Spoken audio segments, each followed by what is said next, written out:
Technique easy এডুকেশনের পক্ষ থেকে শুভেচ্ছা অভিনন্দন।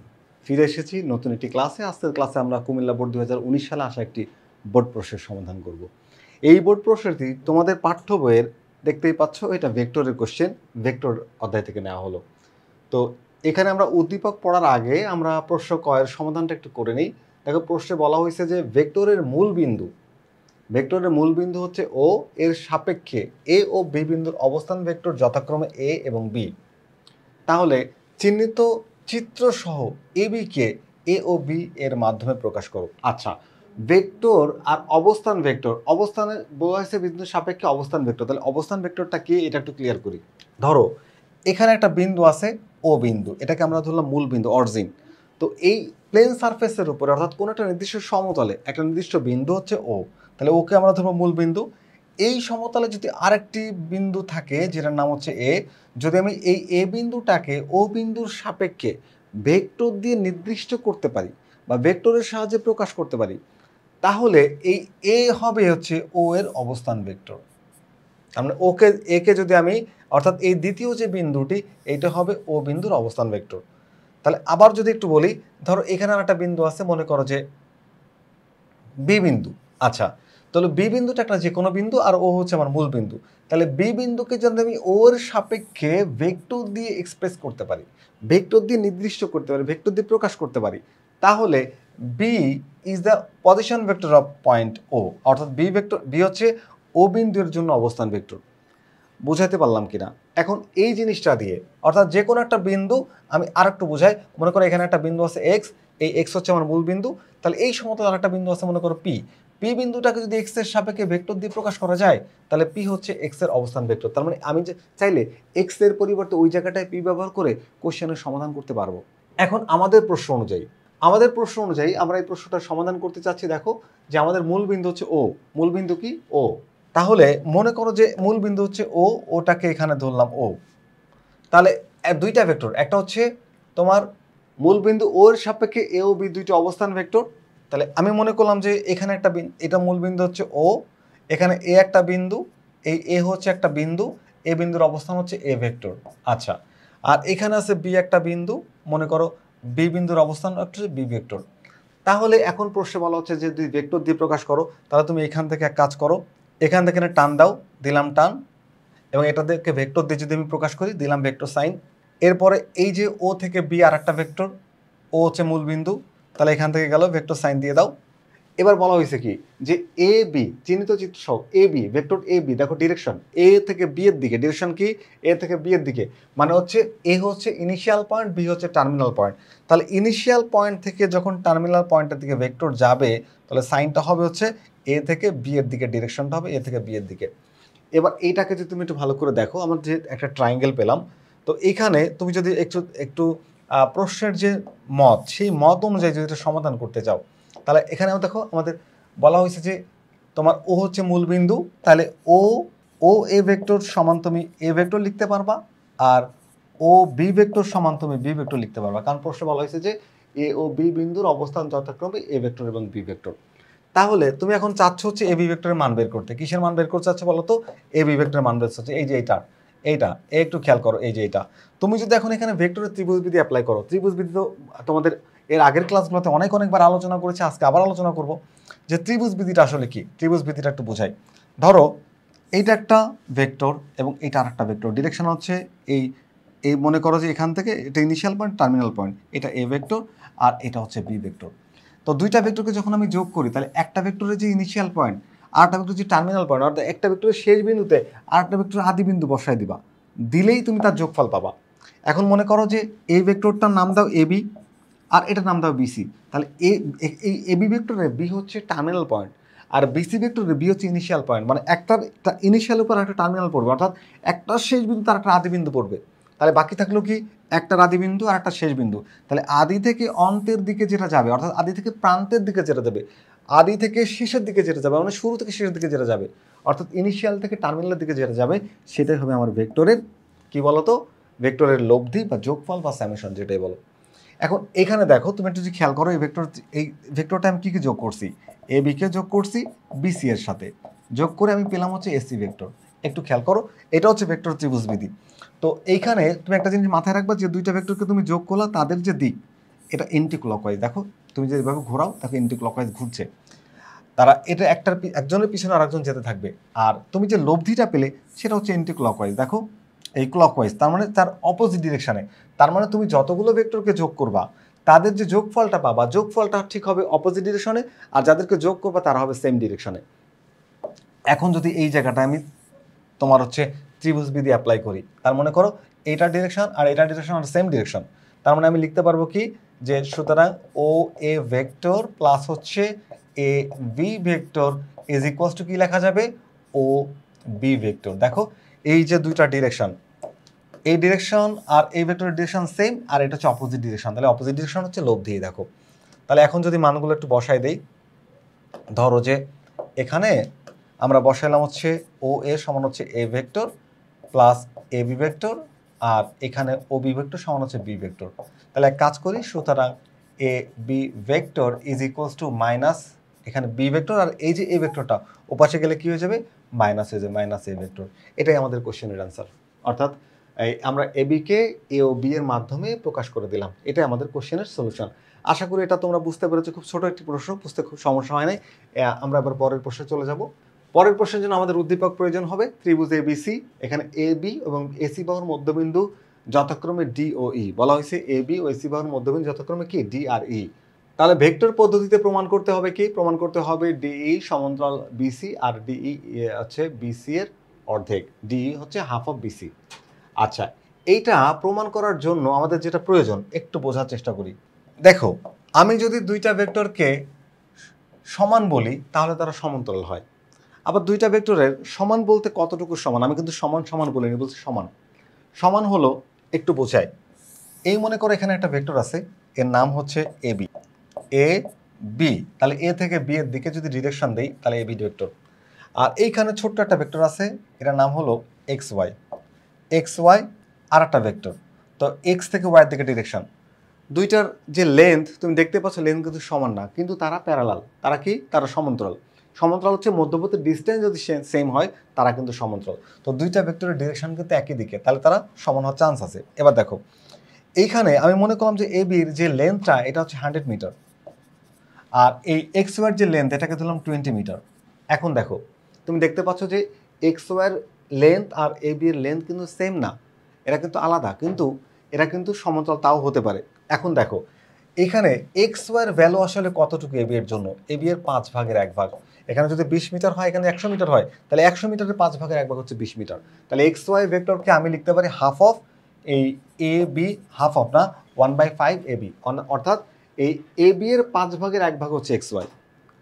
তাহলে এই এ বি এর 5 ভাগের 1 ভাগ যদি এক্স ওয়াই হয় তাহলে এক্স ওয়াই কিন্তু এ বি এর সমান্তরাল, এক্স ওয়াই এ বি এর সমান্তরাল হলো। ঠিক একই রকম ভাবে দেখো ডিই যদি এখানে বিসি এর অর্ধেক হয়ে যায় তাহলেও আমরা এটাকে সমান্তরাল বলতে পারবো। ঠিক আছে, ওকে। তাহলে চলো এটা আমরা প্রমাণ করার চেষ্টা করি। এই প্রমাণ করার জন্য আমি একটা ত্রিভুজ অঙ্কন করব। এই নাও ত্রিভুজ। এই ত্রিভুজের নাম কি ছিল, এই ত্রিভুজের নাম হচ্ছে এ বি সি, এবং ডি ছিল এ বি এর মধ্যবিন্দু আর ই ছিল এসি এর মধ্যবিন্দু। তাহলে আমরা এখন এই মধ্যবিন্দু দুইটাকে অ্যাড করে দিলাম মধ্যবিন্দু দুইটাকে অ্যাড করে। তাহলে নতুন একটা সরলরেখা পাওয়া যাচ্ছে, তার নাম হচ্ছে ডিই। এবং যেহেতু ভেক্টরের সাহায্যে প্রমাণ করতে বলা হয়েছে আমরা ভেক্টর সাইন ব্যবহার করব। দেখো ভেক্টরের দিক হবে কি, ভেক্টরের যে দিক সেই দিক হবে কি, ভেক্টরের জন্য ডিরেকশন খুবই গুরুত্বপূর্ণ, আগেই বলেছি। তাহলে ভেক্টর দিক হবে ত্রিভুজের যে অ্যালফাবেটের যে ক্রম সেই অনুযায়ী। তুমি ত্রিভুজ এবিসি এর 3টা বাহুকে কি নামে ডাকতে, বলতে একটার বাহু এ বি, আরটা সাইডকে বলতে হচ্ছে বিসি, একটাকে বলতে এসি। অনেক সময় আমরা algebra A B BC C এ লিখি, কিন্তু ভেক্টর ক্ষেত্রে সি এ না এসি হবে, কারণ এ আগে সি পরে, বি আগে সি পরে, এ আগে বি পরে। তো ওইভাবে আমরা কিন্তু এর সাইনটা দিয়ে দিব। তাহলে এ থেকে বি এর দিকে, তারপর হচ্ছে বি থেকে সি এর দিকে, এ থেকে সি এর দিকে, আর এখানে ডিই ডি থেকে ই এর দিকে, ডি আগে আসবে আর সি ই পরে আসবে। ওকে, আমরা কিন্তু আমাদের চিত্র যে প্রমাণ করার জন্য যে চিত্রটা দরকার সেই চিত্রটা আমরা এঁকে ফেলেছি। আচ্ছা, আমরা ক্ষয়ের সমাধান করছি, তো ক্ষয়ের এবার প্রমাণটা দেখাই। দেখো স্পেশাল নমিনেশন যেটা থাকে ওটা তোমরা নিজেরা লিখতে পারবা, যে ত্রিভুজ এ বি সি এর ডি এবং ই যথাক্রমে এ বি আর এসি এর মধ্যবিন্দু ডি ই যোগ করি প্রমাণ করতে হবে যে এটা তোমরা প্রশ্ন দেখে দেখে লিখতে পারবা। আমি তোমাদের প্রমাণটা বোঝাই দিই। এইখানে দেখো যদি আমি বলি যে এডি, এডি ভেক্টর সমান হচ্ছে হাফ অফ এবি ভেক্টর লেখা যায় কিনা? অবশ্যই লেখা যায়, কারণ কি ডি হচ্ছে এবি এর মধ্যবিন্দু, প্রশ্নে বলা আছে ডি এবি এর মধ্যবিন্দু, তাহলে আমি লিখতে পারবো যে এডি সমান হাফ অফ এবি। আচ্ছা, একই কারণে আমি লিখতে পারি যে এই ভেক্টর সমান হচ্ছে হাফ অফ এসি ভেক্টর লেখা যায়, কারণ কি ওই একই কারণ হলে আমি ডট দিয়ে রাখলাম, আর একবার লিখলাম না। এবার আসো বড় ত্রিভুজটা, পুরো ত্রিভুজটার নাম হচ্ছে এবিসি। তো ত্রিভুজ এ বি সি এর ক্ষেত্রে যদি আমি ত্রিভুজ সূত্রটা অ্যাপ্লাই করি, ত্রিভুজ সূত্রটা কিন্তু শুরুতে আমি ভালো করে ব্যাখ্যা করছি, যাদের ডিরেকশন একই দিকে তাদেরকে যোগ করা যাবে। তো এখানে দেখো যে এ বির যে ডিরেকশন আর বিসির যে ডিরেকশন এন্টি ক্লকওয়াইজ ডিরেকশন, ঘড়ি কাটা বিপরীত দিকে, তুমি ঘোরায় দেখো ঘড়ি কাটা বিপরীত দিকে আছে, ওরা একই দিকে, তাহলে এই দুইটাকে যোগ করা যাবে। তো এই দুইটাকে যোগ করে দিই, তাহলে এ বি ভেক্টর প্লাস হচ্ছে বিসি ভেক্টর সমান সমান কি হবে, লেখা যাবে হচ্ছে এসি ভেক্টর, এন্টি ডিরেকশন আছে এসি ভেক্টর। এখন আমাদের দরকার অ্যাকচুয়ালি এই বিডি আর বিসি এর মধ্যে কানেকশন করব, তার মানে হয় বিসি এর মান বের করব, তাহলে ডি এর মান বের করব। এখানে বিসি ভেক্টর থাকায় আমরা বিসি এর মানটা বের করতে চাচ্ছি, তাহলে বিসি ভেক্টরটাকে রেখে দাও, এই বিসি ভেক্টর সমান সমান এসি ভেক্টর মাইনাস এবিটা অপাশে মাইনাস হয়ে এবি ভেক্টর হয়ে যাবে। এটাকে ধরে নাও 1 নম্বর সমীকরণ। মনে রাখো যে আমরা একটা সমীকরণ তৈরি করছি। এইবার যদি আমরা এই ছোট্ট ত্রিভুজটাকে একটু খেয়াল করি, আমি তারকা চিহ্ন দিয়ে রাখলাম যে এ ডি ই, তাহলে ট্রায়াঙ্গেল এ ডি ই এর ক্ষেত্রে from the triangle A D E আমরা বলতে পারি কি যে এখানে তোমার হচ্ছে এই দেখো এই ভেক্টরটা আর এই ভেক্টরের দিক হচ্ছে একই দিকে, ওরা এন্টি ক্লকওয়াইজ ডিরেকশনে আছে, তাহলে এই দুইটাকে যোগ করা যাবে। যোগ করে আমি লিখতে পারবো কি বলতো, AD plus DE, AD vector plus হচ্ছে DE vector is equals to opposite ডিরেকশনে আছে এই, তাহলে তুমি এখানে লিখতে পারবো হচ্ছে এই ভেক্টর, কি লিখতে পারবা এ ই ভেক্টর লিখে দিলাম।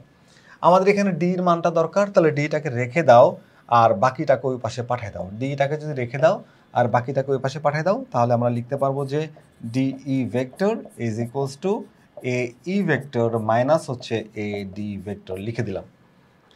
আমি একটু ত্রিভুজটাকে নিয়ে আসি, তার আগে একটু মানগুলো বসাই। দেখো এই মানগুলো বসাতে যদি আমরা একটু মান বসাই, খেয়াল করো এখানে ডিই ভেক্টর ইকুয়ালস টু এই, একটু যদি আমরা তাকাই এই সমান আমি লিখে রাখছি হাফ অফ এসি, তাহলে এই ভেক্টরের পরিবর্তে কি লেখা যায় বলো তো, হাফ অফ এসি ভেক্টর লেখা যায় মাইনাস এডি ভেক্টর। এই দেখো এডি ভেক্টর সমান লিখে রাখছি হচ্ছে হাফ অফ এবি, কারণ ডি হচ্ছে এবি এর মধ্যবিন্দু, তাহলে এখানে হাফ অফ এবি লেখা যাবে। কি লেখা যাবে, হাফ অফ এবি ভেক্টর লেখা যাবে। রাইট সাইড থেকে তুমি হাফ কমন নিতে পারো, তো যদি কমন নাও হাফ কমন নাও, তাহলে D E vector is equals to half common দিলাম, তাহলে এসি ভেক্টর মাইনাস হচ্ছে এবি ভেক্টর লেখা যাবে। দেখো A C vector minus A B vector, A C vector minus A B vector এর একটা মান আমি বের করে রেখেছি। কি বের করে রেখেছি বলো তো, এই যে এসি মাইনাস এবি সমান হচ্ছে বিসি, এসি মাইনাস এবি সমান কি বিসি, তাহলে এখানে লেখা যাবে কি বলো বিসি। সুতরাং D E vector is equals to half of B C vector. প্রমাণ করতে চাইছিলাম দেখো ডি সমান হাফ অফ বিসি, তাহলে একটু দেখো আমি প্রমাণ করছি ডি ভেক্টর বিসি ভেক্টরের অর্ধেক। তাহলে বলেছিলাম যে কোনো একটা ভেক্টর যদি কোনো একটা ভেক্টরের অংশ কোনো একটা সমান হয় অথবা কোনো একটা অংশের সমান হয়, তাহলে তারা সমান্তরাল। তাহলে ডি যেহেতু বিসি এর অর্ধেকের সমান, তাহলে তারা হয় সমান্তরাল হবে, নাই তারা হচ্ছে ধারক রেখা একই হবে। তো এখানে দেখতে পাচ্ছ যে এদের যে ধারক রেখা, এ দেখো ডি এর যে ধারক রেখা আর বিসির যে ধারক রেখা এক না। যদি ডি আর বিসির ধারক রেখা একই হতো, তাহলে কি হতো জানো, তাহলে এই ডিটা হচ্ছে বিসি এর উপরে এসে পড়তো ধারক রেখা একই হলে। তো ধারক রেখা যদি একই নয়, তাহলে ওরা আলাদা, দেখতেই পাচ্ছ আলাদা, তাহলে এরা সমান্তরাল হবে। তো আমাদের এখন প্রমাণ করতে হবে হচ্ছে এই জিনিসটা ভেক্টর সাইন নাই, তো ভেক্টরের মান বসাতে হবে। ভেক্টরের মান বসালে ভেক্টর সাইন উঠে যায়, তাহলে ভেক্টর মান কিভাবে বসায়, ডিই ভেক্টর এটাকে মডুলাস করো মান হয়ে যায়, এই হাফ অফ বিসি ভেক্টরকে মডুলাস দিয়ে দাও, তার মান বসানো হয়ে যায়। এখন ডি এর মানটা আসলে কি, দেখো ডি এর মানটা হচ্ছে তোমার ডি থেকে ই পর্যন্ত, মানে ডি থেকে ই পর্যন্ত হচ্ছে ডিই হয়, তাহলে সুতরাং ডিই সমান সমান হাফ অফ বিসি। এই যে একটা প্রমাণ হয়ে গেছে। তো এখন ভেক্টর সাইন থাকছে না, যেহেতু মডুলাস করছি, তাহলে প্রমাণিত। আর একটা কি প্রমাণ বলো তো,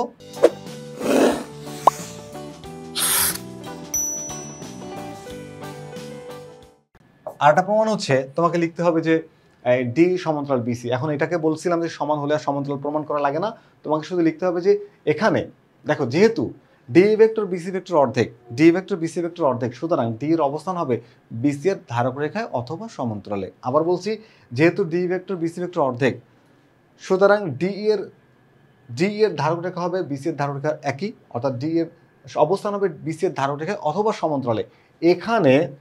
এখানে ডিই বিসি এর ধারক রেখায় নয়, অতএব ডিই সমান্তরাল বিসি হয়। তাহলে সুতরাং আমরা এখানে বলতে পারবো যে ডিই সমান্তরাল হচ্ছে বিসি। এটাও কিন্তু প্রমাণ হয়ে গেল। আমার কোশ্চেনে যেটা চাইছিল সেটা প্রমাণ হয়ে গেছে। দেখো এই যে ব্যাখ্যাটা আমি তোমাদেরকে বললাম, তোমাদের অবশ্যই ব্যাখ্যাটা লিখতে হবে। আমাদের ইজি হায়ার ম্যাথ বইয়ের মধ্যে আমরা সেই কথাটা লিখে রাখছি যে ধারক রেখা একই বা সমান্তরাল, কিন্তু এখানে ধারক রেখা একই নয়, সুতরাং তারা ধারক রেখা একই না হলে সমান্তরাল হবে, সমান্তরাল হলো। এরপরে আমরা পরের প্রশ্নে চলে যাব। আমাদের পরের প্রশ্নে বলা হচ্ছে কি দেখো, যে ডিই ও সিই এর মধ্যবিন্দু যথাক্রমে এম ও এন, এই বিডি এবং সি এর মধ্যবিন্দু যথাক্রমে এম ও এন। তাহলে প্রমাণ করো যে ডিই সমান্তরাল এম এন সমান্তরাল বিসি, আর M N is equals to half of B C plus C D. একটু যদি আমি তোমাকে চিত্রটাকে আরেকবার একটু দেখাই নিয়ে আসতে পারি। ধরো যে আমি যে চিত্রটা আঁকছি, এই চিত্রটাকে যদি তুমি একটু ভালো করে দেখো, আমি এখানে যে চিত্রটা এঁকেছিলাম সেই চিত্রটায় একটা ত্রিভুজ, আর ত্রিভুজের মধ্যে এই বিন্দুগুলোকে যদি আমি নেই, প্রশ্নে বলা হয়েছে যে ডিই ও বিসি, বিডি হচ্ছে এইটা বিডি, আর হচ্ছে সি হচ্ছে এইটা বিডি আর সি। এই যদি এটার মধ্যবিন্দু হয় এম আর এটার মধ্যবিন্দু হয় এন, তাহলে আমার চতুর্ভুজ হচ্ছে, এই চতুর্ভুজটাকে ভালো করে দেখো, এই চতুর্ভুজটা কী হবে বলো তো? যেহেতু আমরা এই বাহুটা আর এই বাহুটা সমান্তরাল প্রমাণ করছি এবং অর্ধেক প্রমাণ করছি, মানে দুটো সমান না, এক জোড়া বাহু সমান্তরাল কিন্তু সমান না, তাহলে চতুর্ভুজটা হয় ট্রাপিজিয়াম। চতুর্ভুজটা কী হয় বলো তো? ট্রাপিজিয়াম। তাহলে এটা একটা ট্রাপিজিয়াম। তো ট্রাপিজিয়ামের বি সি ই ডি এর হচ্ছে মধ্যবিন্দুগুলো হচ্ছে, এটা হলো শীর্ষবিন্দু হচ্ছে বি সি ই ডি। এখন বিডি বাহুর মধ্যবিন্দু বলা হয়েছে এম, আর বিসি বাহুর মধ্যবিন্দু বলা হয়েছে এন। এম এনকে যোগ করলে একটা সরলরেখা পেলাম। আমার এখন ত্রিভুজের এই অংশটা আর লাগবে না। এই অংশটা কি বলতো? লাগবে না। তাহলে আমার এই চতুর্ভুজটাই শুধু লাগবে। তাহলে এই চতুর্ভুজটার নাম হলো ট্রাপিজিয়াম। ট্রাপিজিয়ামের যে অসমান্তরাল বাহুদ্বয়ের মধ্যবিন্দু সংযোগ রেখা সমান্তরাল বাহুদ্বয়ের সমান্তরাল, দেখো ডি, এই ডিই এইটা আর বিসি এইটা, তাদের সমান্তরাল হচ্ছে এম এন, সমান্তরাল বাহুদ্বয়ের সমান্তরাল। এবং দৈর্ঘ্যটা কেমন হচ্ছে দেখো, দৈর্ঘ্য হচ্ছে এদের দুইটার যোগফলের অর্ধেক, অর্থাৎ এম এন হচ্ছে তোমার ওদের যে আর দুইটা বাহু ছিল, একটা হচ্ছে বিসি এর সমান্তরাল, আবার হচ্ছে এম এন, এই এম এনটা বিসি এর সমান্তরাল, আবার হচ্ছে সিডি এর ডি এর সমান্তরাল। এই একটা একই জিনিস, পর ডিই বিসি আর এম এন সমান্তরাল। এবং এম এন এর লেন্থ হবে এই দুইটা বাহুর যোগফলের অর্ধেক, অর্থাৎ তোমার হচ্ছে বিসি প্লাস হচ্ছে ডিই, এই যোগফলের অর্ধেক, half of B C plus D E, এটার যোগফলের অর্ধেক। চলো আমরা এটাকে প্রমাণ করার চেষ্টা করি খুব ইজি ওয়েতে। আমরা আমাদের যে প্রয়োজনীয় চিত্র, সেই চিত্রটি আমরা এঁকে নিলাম। এখন আমরা এক কাজ করব, আমরা একটু এই ভেক্টরটাকে প্রমাণ করার জন্য যে ট্রাপিজিয়ামে যে চারটা শীর্ষবিন্দু আছে বি সি ডি, এই চারটা শীর্ষবিন্দুর জন্য চারটা অবস্থান ভেক্টর আমরা ধরে নিব। কি ধরবো? যে A B C D, sorry এ না, এখানে বি সি ডি, এই জায়গাটা একটু খেয়াল করো। আমরা মনে করলাম যে বি সি ডি ই, এই বিন্দু চারটার জন্য চারটা অবস্থান ভেক্টর নিলাম, বি সি ডি ই চারটা অবস্থান ভেক্টর ধরে নিলাম। এখন আমরা অবস্থান ভেক্টর থেকে ভেক্টরের মান বের করার চেষ্টা করব। যদি আমি প্রথমে বিসি এর মানটা বের করার চেষ্টা করি, বিসি ভেক্টরের মান একটু আগে বোঝাইনি যে মানটা আমি কীভাবে বের করব। মনে করো তোমার বাসা হচ্ছে এই জায়গাটাতে, একটু বাস্তবমুখী উদাহরণ দিয়ে ভালো বুঝতে পারবা। তোমার বাসা হচ্ছে এখানে, তোমার বাসা থেকে এখানে একটা টি স্টল আছে বা চায়ের দোকান। ধরো বাসা থেকে তোমার হচ্ছে এই চায়ের দোকানের দূরত্ব হচ্ছে কত ধরবো, ধরো 50 মিটার। এখন তুমি তোমার বাসা থেকে এই চায়ের দোকানে মনে করো যে তুমি চা খাইতে গেলা। এখন চা খেতে গেলে তুমি আসলে কত দূরে গেলা বলো তো? এই ডিস্টেন্সে 5 মিটার একটু কম হয়ে যায়, আমি 50 মিটার বলেছিলাম, তাহলে 50 মিটারই লিখে রাখি। এখন তুমি বলো তো তুমি তোমার বাসা থেকে কত দূরে আসো? 50 মিটার দূরে আসো। কারণ কি, বাসা থেকে চায়ের দোকান হচ্ছে তোমার 50 মিটার দূরে। তো তুমি এখন এই ডিস্টেন্সটা কীভাবে বের করবা? তুমি যে জানো 50 মিটার দূরে, কিন্তু বের করবা কী করে? ম্যাথমেটিক্যাল ওয়েতে বের করবা কী করে? তুমি যখন তোমার বাসায় থাকো তখন তুমি জিরো অবস্থানে আসো, মূল বিন্দুতে আসো, জিরো অবস্থানে আসো। আর যখন এখানে গেলা তখন 50 মিটার ডিস্টেন্স অতিক্রম করলা, তাহলে তুমি ডিস্টেন্স বের করতে গেলে 50 মাইনাস 0 ইকুয়ালস টু 50, অর্থাৎ এই ডিস্টেন্সটা আমাদের বের করতে গেলে, ডিফারেন্সটা আমাদের বের করতে গেলে কী করতে হবে, টার্মিনাল পয়েন্ট থেকে ইনিশিয়াল পয়েন্টটাকে মাইনাস করতে হবে। টার্মিনাল পয়েন্ট থেকে ইনিশিয়াল পয়েন্টটা কী করতে হবে, মাইনাস করতে হবে। তো একই রকমভাবে যদি আমরা এই ভেক্টরটার মানটাকে বিবেচনা করি, ধরো ডিই ভেক্টর না, আমরা ডিসি, এই বিসি ভেক্টরের মান বের করতে চাচ্ছি, বিসি। তাহলে বিসি ভেক্টরের মান যদি আমি বের করতে চাই, তাহলে এই ভেক্টর সাইন হচ্ছে বি থেকে সি এর দিকে, বি হচ্ছে আমাদের ইনিশিয়াল পয়েন্ট, আর সি হচ্ছে আমাদের টার্মিনাল পয়েন্ট। তাহলে টার্মিনাল পয়েন্ট থেকে আমাকে ইনিশিয়াল পয়েন্ট অর্থাৎ শেষ বিন্দু থেকে আদি বিন্দুকে বিয়োগ করতে হবে। তো শেষ বিন্দুর জন্য সি এর জন্য, দেখো সি এর জন্য আমি ধরছিলাম ভেক্টর সি বিন্দুর জন্য কি ধরছিলাম, ভেক্টর সি, অর্থাৎ এর অবস্থান হচ্ছে সি। তাহলে সি অবস্থান ভেক্টরটা বসানো যাবে। মাইনাস করবো সেখানে বি এর জন্য ধরছিলাম হচ্ছে বি, তাহলে মাইনাস করবো হচ্ছে ভি ভেক্টর। কি ভেক্টর মাইনাস করবো বলো তো, মাইনাস হবে হচ্ছে বি ভেক্টর। এই হচ্ছে বিসি ভেক্টর মান পেয়ে গেলাম। এটা বুঝতে আশা করি কারো সমস্যা হয় নাই, যদি সমস্যা না হয় পরেরটা বুঝতেও সমস্যা হবে না।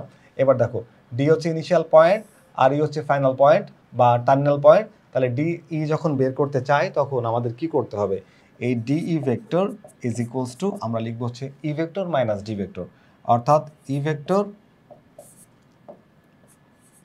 মাইনাস হচ্ছে ডি ভেক্টর। দেখো মান পেয়ে গেলাম। এখন আমাদের কি কাজ করতে হবে বলতো এম বিন্দুর জন্য একটা অবস্থান আছে আর এন বিন্দুর জন্য একটা অবস্থান আছে। প্রথমে যদি আমরা এম বিন্দুর কথা বিবেচনা করি, তো এম আসলে কোথায় আছে বলতো, বিডি এর মাঝখানে। তো মধ্যবিন্দুকে কিভাবে নির্ণয় করতে হয়, মধ্যবিন্দু নির্ণয় করার পদ্ধতি হচ্ছে ইনিশিয়াল পয়েন্ট আর টার্মিনাল পয়েন্ট এদের যোগ করে 2 দিয়ে ভাগ করলে তুমি পাবা মধ্যবিন্দু। মনে করো যে এই ভেক্টরটার ভ্যালু হচ্ছে 10 মিটার, এ বি হচ্ছে ভেক্টর, এর ভ্যালু হচ্ছে 10 মিটার। এখন মনে করো এর মিড পয়েন্টে আসে হচ্ছে ডি, তাহলে বলো তো এডি এর দৈর্ঘ্য কত, তুমি পাবা এটা 5 মিটার। এখন বের করবা কি করে, এর ইনিশিয়াল পয়েন্টে ধরো 0 আর ফাইনাল পয়েন্ট যখন তুমি যাবা তখন 10, তাহলে 0 plus 10 divide 2 is equals two 5। এভাবে আমরা মিড পয়েন্টটা বের করতে পারি। তাহলে এই জায়গাতে কি হলো, এখানে তুমি যখন এম বিন্দুটার অবস্থান বের করতে চাচ্ছ তখন তোমাকে কি করতে হবে, আমি চিত্রটা একটু নিচে নিয়ে আসি আমার বোঝাইতে সুবিধা হবে। ধরো আমি যখন এম বিন্দুর অবস্থান বের করতে চাচ্ছি, তাহলে এম বিন্দুর অবস্থান ভেক্টরটা কিভাবে লিখবো, যে সমান সমান হচ্ছে এখানে এই দুইটাকে যোগ করে আমি 2 দিয়ে ভাগ করবো, অর্থাৎ বি আর ডি, বি বিন্দুর জন্য ধরছিলাম বি ভেক্টর আর ডি এর জন্য ধরছিলাম ডি ভেক্টর। তাহলে B vector plus D vector একে 2 দিয়ে ভাগ করা মানে half into B vector plus D vector, তুমি এইভাবে লিখতে পারবা। এটা হচ্ছে এম বিন্দুর অবস্থান ভেক্টর। একই রকম ভাবে যদি আমি এন বিন্দুর অবস্থান ভেক্টর বের করতে চাই তাহলে কি লিখবো, যে এন বিন্দুর অবস্থান ভেক্টর সমান সমান, এবার এই দেখো ই আর সি, মানে সি আর ই কে তুমি যোগ করবা, তার মানে সি ভেক্টর প্লাস হচ্ছে ই ভেক্টর, এই দুটাকে যোগ করে তুমি 2 দিয়ে ভাগ করবা, তাহলে এইভাবে লিখতে পারবা। লিখলাম। এবার যেহেতু আমি ইনিশিয়াল পয়েন্ট এইটা আর টার্মিনাল পয়েন্ট এটা, দুইটা পয়েন্টেরই অবস্থান বা পজিশনটা বের করে নিয়েছি, তাহলে আমি এখন কি করতে পারি, এই ভেক্টরটার মানটাই বের করতে পারি। তাহলে M N vector is equals to কি করা যাবে, টার্মিনাল পয়েন্ট থেকে ইনিশিয়াল পয়েন্টটাকে মাইনাস করলে তার মানটা পাবো। তাহলে হচ্ছে আমরা এই half of C vector plus হচ্ছে ই ভেক্টর, এখান থেকে মাইনাস করবো হচ্ছে half of B vector plus হচ্ছে ডি ভেক্টর। এই যে আমরা প্রুফ করতে চাচ্ছি হচ্ছে এই জিনিসটা, যে এইটা এতটা অর্ধেকের যোগফলের অর্ধেকের সমান, আর সমান হলেই কিন্তু তার সমান্তরাল হয়। আচ্ছা এবার একটু দেখো তো এই রাইট সাইড থেকে কি করা যায়, রাইট সাইড থেকে হচ্ছে হাফ কমন নেওয়া যায়, তাহলে আমরা হাফটা কমন নিব। তো এখানে যদি হাফ কমন নিই, তাহলে হাফ যদি কমন নাও তুমি সি ভেক্টর প্লাস হচ্ছে ই ভেক্টর মাইনাস হচ্ছে বি ভেক্টর আর মাইনাস হচ্ছে ডি ভেক্টর, এভাবে লিখতে পারবা। এবার আমরা আসলে কি চাচ্ছি হচ্ছে বিসি প্লাস ডি, তাহলে বিসি এর জন্য আমাদের সি মাইনাস ডি লাগবে। তো বিসি এর জন্য যদি আমাদের সি মাইনাস বি লাগে, দেখো সি মাইনাস বি কিন্তু এখানে আছে, তো আমি একটু সাজাই লিখতে পারি। তাহলে half into vector C minus vector B লিখলাম।